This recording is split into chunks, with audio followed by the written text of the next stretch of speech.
You know that feeling when someone you trusted completely destroys your life? When they smile to your face while stabbing you in the back? Well, I lived through that nightmare and what I did about it. Let's just say karma isn't the only force that can come back to bite you. This happened 3 years ago, but I still get chills thinking about it. I was 28, working at a mid-sized tech company called Innovate Solutions. I'd been there for 4 years, grinding my way up from junior developer to senior, putting in 60-hour weeks, missing family gatherings, sacrificing my social life. All for one goal: the director of engineering position that was opening up. But this isn't just about office politics or workplace drama. This is about betrayal so deep, so calculated, that it changed who I am as a person. And the revenge. Well, it was so perfectly executed that people still talk about it in hushed whispers around the office. So buckle up, because this is going to be a wild ride. The backstory. Let me paint you a picture of who I was before all this went down. I was the person everyone came to when systems crashed at 2 a.m. I was the one who stayed late to fix critical bugs, who mentored new hires on weekends, who basically lived and breathed that company. My performance reviews were stellar, my projects always delivered on time, and I had the respect of the entire engineering team. But here's the thing about being good at your job. Sometimes it makes you naive about office politics. Enter Sarah Chin. Sarah joined our team about 18 months before the incident, hired as a senior developer with an impressive resume from a Fortune 500 company. She was smart, articulate, and had this way of making everyone feel like they were her best friend. She'd remember your coffee order, ask about your weekend plans, and somehow always knew exactly what to say to make you feel special. I was drawn to her immediately. Not romantically. We were both in committed relationships. But as a friend and colleague. She seemed genuine in a workplace full of corporate facades. We'd grab lunch together, work late on projects side by side, and I even invited her to my apartment for dinner parties with my partner. Sarah had this way of asking really thoughtful questions about my work. She'd sit in on my meetings when possible, always eager to learn about the technical decisions I was making.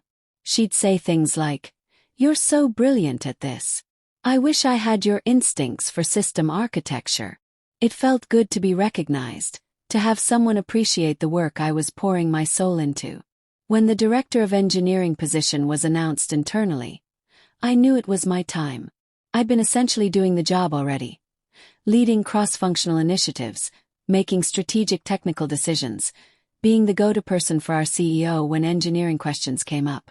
My manager had been dropping hints for months that I was being groomed for leadership. Sarah was incredibly supportive. She'd help me prepare for meetings, review my presentations, and constantly reassure me that I was the obvious choice. "You're going to kill it," she'd tell me. "This job was made for you." Looking back now, I can see how perfectly she was positioning herself. But at the time, I just felt grateful to have such a supportive friend. The betrayal. The betrayal didn't happen all at once. It was a slow burn, so subtle that I didn't see it coming until it was too late. It started about 2 months into the interview process. I noticed Sarah staying later than usual, having hushed conversations with our VP of engineering. When I asked her about it, she'd just smile and say she was working on some special project. I didn't think much of it. We all had side projects. Then came the presentation that changed everything. As part of the interview process, each candidate had to present a strategic vision for the engineering department to the executive team. I'd been working on mine for weeks, developing a comprehensive 3-year roadmap that addressed our scaling challenges, team structure optimization, and technology modernization. It was solid work. The kind of forward-thinking strategy that I knew would land me the job. The night before my presentation, Sarah offered to do a final run-through with me. We sat in the conference room until almost midnight, going through every slide, every talking point. She asked probing questions, helped me refine my arguments, and even suggested a few tweaks that I thought were brilliant. "You're going to absolutely nail this tomorrow," she said as we packed up. "They'd be crazy not to give you this job." I went home feeling confident, maybe even a little cocky. I had this presentation locked down. But something felt off the next morning. Sarah seemed nervous, distracted. She kept checking her phone and avoided eye contact with me during our team stand-up. I chalked it up to pre-presentation jitters. She was scheduled to present right after me. My presentation went well. Really well. The executives were engaged, asking detailed questions, nodding at all the right moments. Our CEO actually said, "This is exactly the kind of strategic thinking we need." I walked out of that room knowing I'd crushed it. Then it was Sarah's turn. I wasn't supposed to watch. Candidates typically presented privately, but I had forgotten my laptop charger in the conference room. I slipped in through the back door, planning to grab it quickly and leave. What I saw made my blood turn to ice. Sarah was presenting my roadmap. Not a similar strategy. My exact roadmap. The same 3-year timeline, the same technology choices, the same team restructuring plan, even some of the same specific phrasing I'd crafted. But she was presenting it like it was her own brilliant insight, like she'd spent months developing this vision.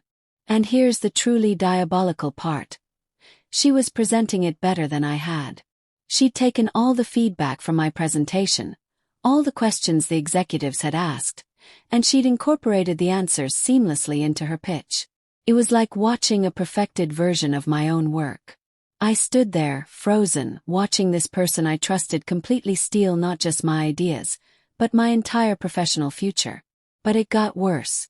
When the CEO asked about implementation challenges, the exact same question he'd asked me, Sarah launched into a response that made my stomach drop.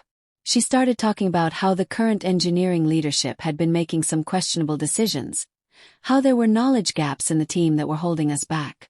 She was subtly undermining me, painting herself as the solution to problems that I had supposedly created. I slipped out of that room feeling like I was going to throw up. 3 days later, they announced that Sarah Chen would be our new director of engineering. The email came from our CEO, praising Sarah's innovative strategic vision and her fresh perspective on our engineering challenges. They even quoted directly from my roadmap, calling it Sarah's brilliant analysis of our scaling needs. I sat at my desk, staring at that email, feeling like my entire world had collapsed. 4 years of grinding, of sacrificing, of pouring my heart into this company. All stolen by someone I trusted completely. But the worst part wasn't the job. It was watching Sarah accept congratulations from our entire team, watching her smile and act humble while people praised her for my work. She even had the audacity to approach me privately and say, "I know you must be disappointed, but I hope we can still work together. I'm going to need your expertise to make this transition smooth." The sheer gaslighting of it all left me speechless. That weekend I seriously considered quitting. I updated my resume, started reaching out to recruiters, even had a couple of phone interviews. But then something shifted inside me. The grief and disappointment crystallized into something else entirely. Pure focused rage. Sarah thought she was so clever, so untouchable in her new position. She had no idea what she'd just unleashed.